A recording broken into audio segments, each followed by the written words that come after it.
నమస్తే, నేను మీ సతీష్. ఆంధ్రప్రదేశ్ రాజకీయాల్లో కొత్త ఒరవడి ఏదైతే వైఎస్ షర్మిల ఏపీ కాంగ్రెస్ ప్రదేశ్ కాంగ్రెస్ అధ్యక్షురాలుగా ఏదైతే బాధ్యతలు చేపట్టారు, ఈ క్రమంలోనే షర్మిల నిన్న తన తొలి ప్రసంగంలోనే జగన్మోహన్ రెడ్డిని, ఆంధ్రప్రదేశ్లో ఉన్నటువంటి ఇతర రాజకీయ పక్షాలని కూడా ముఖ్యంగా కొన్ని ప్రశ్నలు లేవనెత్తు ఆవిడ కొన్ని విమర్శించినటువంటి పరిస్థితి. అయితే షర్మిల కాంగ్రెస్ పార్టీలో ఆంధ్రప్రదేశ్ రాజకీయాల్లో అడుగు పెడుతూనే వైఎస్ఆర్ కాంగ్రెస్ పార్టీ నుంచి ఎదురుదాడి మొదలైంది. ముఖ్యంగా షర్మిల టార్గెట్గా వాళ్ళు చేస్తున్నటువంటి వ్యాఖ్యలు మాత్రం ఈ రోజున ఒక చర్చనీయాంశంగా మారినాయి. ప్రధానంగా చూస్తే షర్మిల 100 రోజుల వలస పక్షి అంటూ, అలాగే చంద్రబాబు కాంగ్రెస్లో కుట్రలో భాగంగానే షర్మిల ఈరోజు ఆంధ్రప్రదేశ్ రాజకీయాల్లోకి కాలు పెట్టారని, తెలంగాణలో ఏమీ పొడవలేని షర్మిల ఆంధ్రప్రదేశ్లో ఏం పీకుతారు అంటూ కూడా వైఎస్ఆర్ కాంగ్రెస్ పార్టీ నాయకులు కొన్ని ప్రశ్నలు లేవనెత్తా ఉన్నారు. మరి ఈ రకమైనటువంటి చర్చలకు కారణం ఏమిటి అనేటువంటి అంశం మనతో చర్చించేందుకు సీనియర్ జర్నలిస్ట్ దుర్గాకుమార్ గారు ఉన్నారు. సార్ నమస్కారం. నమస్కారం సతీష్ గారు, మన వీక్షకులు కూడా. నన్ను షర్మిల ఆంధ్రప్రదేశ్ రాజకీయాల్లోకి అడుగు పెడుతూనే ఆవిడ తొలి ప్రసంగం చూసాము. ముఖ్యంగా తన అన్న జగన్మోహన్ రెడ్డి ఈరోజు అధికారంలో ఉన్నటువంటి వ్యక్తి కాబట్టి ఆయన కొన్ని ప్రశ్నలు కూడా సంధించినటువంటి పరిస్థితి. అయితే షర్మిల చేసినటువంటి ప్రసంగం పైన వైఎస్ఆర్ కాంగ్రెస్ పార్టీ నుంచి వస్తున్న స్పందన ఏ విధంగా చూస్తారు? దాని మీద ఏం చెప్తారు? వాళ్ళ విమర్శల మీద అది స్పందన కాదు, ప్రకంపనలే సృష్టిస్తుంది. వాళ్ళకి ఏ విధంగా కూడా పాల్పోవట్లేదు. ఆమె ఒక మహిళని కూడా చూసే పరిస్థితి లేకుండా ఉంది. ఆమె స్వయాన రాజశేఖర రెడ్డి గారి కూతురు, జగన్మోహన్ రెడ్డి గారికి చెల్లెలు అయినా కూడా ఆమె మీద వాళ్ళ సామాజిక మాధ్యమాల ద్వారా కూడా అశ్లీలమైనటువంటి మాటలు మాట్లాడిస్తున్నారు. అది చాలా జుగుప్సాకరంగా ఉంది.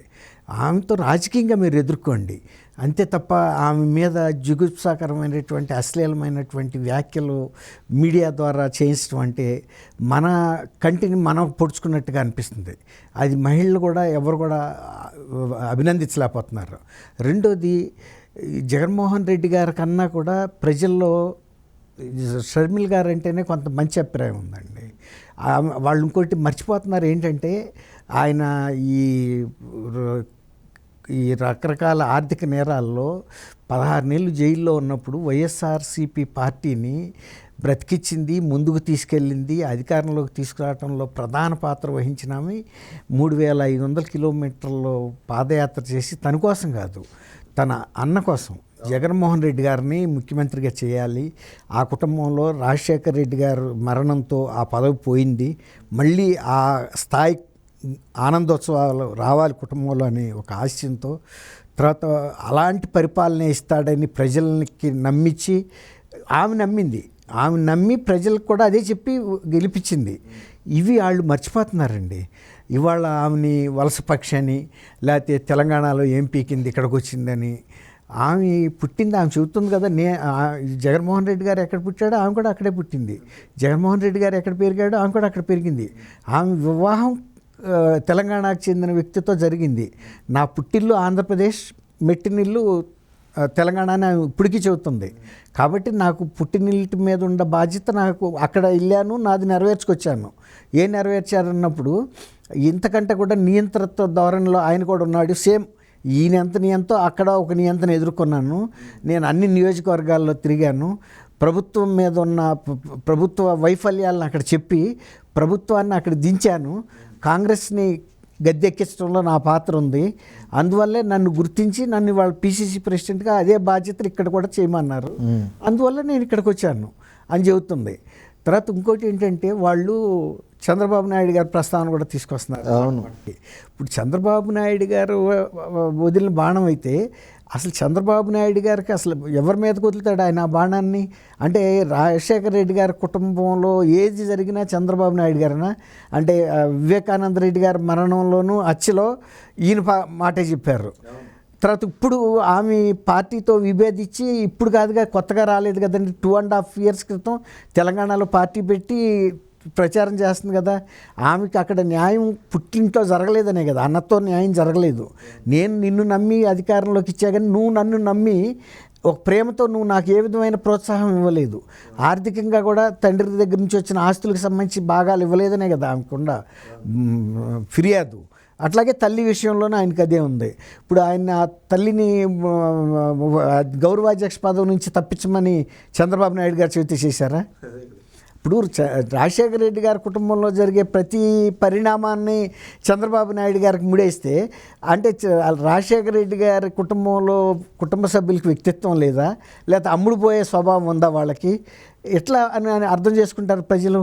ఇప్పుడు ఏదన్నా మామూలు వాళ్ళు మాట్లాడితే పర్వాలేదు, కానీ సజ్జల రామకృష్ణారెడ్డి గారు లాంటి వ్యక్తి ఒక సీనియర్ మెంబరు ఆ విధంగా మాట్లాడటం అనేది ఆయన స్థాయికి తగదు. రెండోది రాజశేఖర రెడ్డి గారి కుటుంబ స్థాయిని కూడా ఆయన కించపరిచినట్టు అయింది నిన్న. సార్ అంటే చంద్రబాబు నాయుడు కాంగ్రెస్ కుట్రలో భాగంగానే షర్మిల ఈ రోజున ఆంధ్రప్రదేశ్ రాజకీయాల్లోకి వచ్చారు. చంద్రబాబు నాయుడిని ముఖ్యమంత్రి చేయడం కోసం షర్మిల పనిచేస్తోంది అంటూ చేసిన వ్యాఖ్యలకి ఏం చెప్తారు?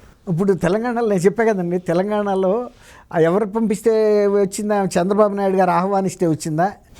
చంద్రబాబు నాయుడు గారు ప్రోత్సహిస్తే ఆమె పాదయాత్రలు చేసిందా, ఉద్యమాలు చేసిందా, నిరాహార దీక్షలు చేసిందా? అదే ఆమె అక్కడ ఆమెకి ఫిర్యాదు ఉంది ఎవరి మీద? జగన్మోహన్ రెడ్డి గారి మీద ఆమెకు తీవ్రమైన అభ్యంతరాలు ఉన్నాయి. అన్యాయం చేశాడు, తన్నే కాదు తన తల్లిని కూడా అన్యాయం చేశాడు, తనకి అసలు మానవత్వం అనేది లేదు, ఒక రియల్ క్రిస్టియన్ కాదని కూడా చెబుతుంది ఆయన. ఒక క్రిస్టియన్ అనే వ్యక్తి కొన్ని నైతిక నియమాలు ఉంటాయండి, వాటిని వాళ్ళు ఎట్టి పరిస్థితుల్లోనూ కూడా దాటరు. ఆ మణిపూర్లో ఇంతమందిని మణిపూర్ అంటుంది, కానీ ఇంకా నర్మగర్భంగా ఏంటంటే ఆయన చేసిన అన్యాయాలు రియల్ క్రిస్టియన్ ఎవడో చేయడు అని ప్రజల మీద ఇట్లా దాష్టికాలు చేయటం కానీ, లేకపోతే సొంత కుటుంబ సభ్యులను మోసం చేయటం కానీ, ఇవన్నీ కూడా ఇంక్లూడెడ్ ఉన్నాయి. నర్మగర్భంగా చెబుతుంది, అవి మిగిలిన తర్వాత అవి కూడా బయటకు వస్తాయి. అప్పుడు మణిపూర్ గురించి చెబుతుంది, ఆయన క్రిస్టియన్ అయ్యి ఉండి అక్కడ అన్ని వేల మంది మణిపూర్లో క్రిస్టియన్స్ని ఊసకోతకు వస్తే దారుణమైన హత్యలు చేస్తుంటే, దమనకాండ అత్యాచారాలు మహిళల మీద చేస్తుంటే ఈయన ఒక్క మాట కూడా ఎందుకు మాట్లాడలేదని అడిగింది. అంటే ఇప్పుడు బీజేపీతో ఈయనకి చాలా దగ్గర సాన్నిధ్యం ఉంది, చెప్పొచ్చు కదండి. తర్వాత నేను మెడలు ఉంచి ప్రత్యేక హోదా తీసుకొస్తానన్నాడు, నేను అవసరమైతే అవిశ్వాస తీర్మానం పెడతాను ప్రభుత్వం మీద అన్నాడు. 2019 ఎన్నికలకు ముందు అదే చెప్పాడు. తర్వాత ఇంతమంది ఎంపీలను గెలిపించిన తర్వాత కూడా ఎంపీలు ఏం పీకారు, ఈయన ఏం పీకాడు, అసలు ఎప్పుడన్నా ప్రస్తావించాడా? ఈ ప్రధానమంత్రి దగ్గరికి వెళ్ళి ఆయన సొంత పనులకి సొంత కేసులు తప్ప రాష్ట్రం గురించి పట్టించుకోలేదు అని క్లియర్గా చెబుతుంది. తర్వాత అప్పుల విషయంలో కూడా దారుణమైన అప్పులు. అప్పుడు చంద్రబాబు నాయుడు గారు దిగేటోడికి 3 లక్షలు ఎంత ఉందండి, 2.5. అది ఇప్పుడు 10 లక్షలకు దాటింది. ఇంకా కొన్ని కార్పొరేషన్ల ద్వారా తీసుకున్న అప్పులు, తర్వాత కాంట్రాక్టర్లకి, ఇంకా కొన్ని సంస్థలకి చెల్లించాల్సినవి, అసలు ఉద్యోగస్తులకు చెల్లించడానికి జీతాలు ఇచ్చే పరిస్థితి లేదని చెబుతుంది. ఆ సొంత ఇప్పుడు ఎవరో బయట వాళ్ళంటేనేమో ఇంత అప్పు లేదు అంత అప్పు లేదన్నారు. ఇప్పుడు సొంత చెల్లిలే చెబుతుంది కదా, ఆమెకు తెలీదా? ఇప్పుడు అట్లాగే ప్రజల మీద చేస్తున్న దాష్టికాల గురించి కూడా ఆమె చాలా అభ్యంతరం చెప్పింది. రాజశేఖర రెడ్డి గారు లాంటి ప్రభుత్వం ఇస్తాడని మేము ప్రామిస్ చేసి తీసుకొచ్చాము, ఇవాళ నాకే అవమానకరంగా ఉందని జగన్ రెడ్డి అంటుంది. జగన్ రెడ్డి అనటం కూడా తప్పంట. ఇప్పుడు అది కూడా పట్టుకుంటున్నారు వీళ్ళు, సెన్సార్ బోర్డు. సజ్జల రామకృష్ణారెడ్డి గారు ఆమె ఒక పార్టీ అధ్యక్షురాలుగా వచ్చిన తర్వాత ఇంకా ఆమెకి జగన్మోహన్ రెడ్డి గారికి బంధుత్వం ఏంటండి? బంధుత్వం ఉంటే ఇంటి దగ్గర. అవును. ఇప్పుడు ఆమె ఏం చెబుతుంది? నన్ను నమ్మి నేను తెలంగాణలో కాంగ్రెస్ విజయానికి నా శక్తి వంచన లేకుండా తోడ్పడ్డాను, కాబట్టే నేను చంద్రశేఖరరావు లాంటి ఒక నియంత్రణ అక్కడ ఓడించడంలో నా పాత్ర ఉంది, పార్టీ నన్ను గుర్తించింది, గౌరవించింది, రాజశేఖర రెడ్డి బిడ్డగా వాళ్ళు నా మీద పెట్టిన నమ్మకాన్ని నేను నెరవేరుస్తాను, ఇందులో నాకు రాజీ పడే ప్రశ్నే లేదు. తర్వాత జగన్మోహన్ రెడ్డి గారి పరిపాలన ఏ విధంగా చూసినా కూడా బాగాలేదు, ప్రతిపక్షాలని ఆయన పట్టించుకోవట్లేదు, ప్రభుత్వాన్ని పట్టించుకోవట్లేదు, కేవలం తన సొంత లాభం కోసమే ఆయన చేస్తున్నాడు, అంత క్లియర్గా చెప్పింది. అట్లాంటప్పుడు వీళ్ళు చంద్రబాబు నాయుడు గారు తెలంగాణకైతే తీసుకురాలేదు కదా, అదే ఆ రోజు మరి ఆ రోజు కూడా చంద్రబాబు నాయుడు ఇవాళ ఎట్లా అంటున్నారు? తర్వాత వాళ్ళు కాంగ్రెస్ పార్టీ కర్ణాటకలో గెలిచిందండి, తర్వాత తెలంగాణలో గెలిచింది, ఇవాళ ఆంధ్రప్రదేశ్లో కూడా వాళ్ళు బలపడదలుచుకున్నారు సౌత్లో. అందులోనూ షర్మిల గారు లాంటి ఒక బలమైన నాయకురాలు, రాజశేఖర రెడ్డి గారు వారసురాలు కాబట్టి ఈమెతే ఆ పాత్ర చేయగలుగుతుందనే అంతకుముందున్న పిసిసి అధ్యక్షుడిని తొలగించి మరీ నిలబెట్టారు.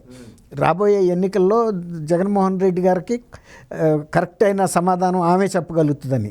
అట్లాంటప్పుడు కుటుంబంలో ఉన్న విభేదాల మూలాన ఆమె ఈ పార్టీలోకి వెళ్ళాల్సి వచ్చింది. కానీ అసలు వాళ్ళే కనుక రాజ్యసభ మెంబర్షిప్పో లేకపోతే పార్టీ అధ్యక్ష పదవో ఇచ్చుంటే, తర్వాత ఆమెకు రావాల్సిన ఆస్తులు న్యాయపరంగా కనుక ఇచ్చేసి ఉంటే, ఆమెకు ఇవ్వాల్సిన ప్రాముఖ్యత కనుక ఇస్తే అసలు ఆమె ఇంకో పార్టీలోకి వెళ్ళాల్సిన అవసరం ఏముందండి? ఇప్పుడు నేల మనం డ్యాన్స్ చేయలేక నేల ఇది ఉన్నట్టు ఉంది, వంపులు ఉన్నట్టు. అది ప్రజలు కూడా హర్షించట్లేదండి. ఇవాళ ఈ వీళ్ళిద్దరిలో ఎవరికి ఎక్కువ విశ్వసనీయత ఉందంటే ఖచ్చితంగా షర్మిల గారికి విశ్వసనీయత ఉందనేది అర్థమవుతుంది. నిన్న ఫస్ట్ మీటింగ్లోనే నిన్న పెద్ద ర్యాలీ, అసలు ఎయిర్పోర్ట్ నుంచి ఆమె కాన్వాయ్ని కూడా కట్ చేసి రానివ్వాల, అడ్డం పడిపోయారు. అంత భయపడాల్సిందే ఉందండి. ఆమెమి ముఖ్యమంత్రి పదవిని అధిష్ఠించడానికే ప్రమాణ స్వీకారానికి రాలేదు కదా. పిసిసి అధ్యక్షురాలుగా, పార్టీ అధ్యక్షురాలుగా వచ్చినప్పుడే ఇంత వణుకుతుంటే ఫస్టే మీరు కత్తి కింద పడేసారు. దానికన్నా ముందు వెళ్ళండి. అంతకుముందు జగన్మోహన్ రెడ్డి గారు పాదయాత్ర చేసినప్పుడు ఎవరిని ఆపారండి? అదే ఆపలేదు కదా.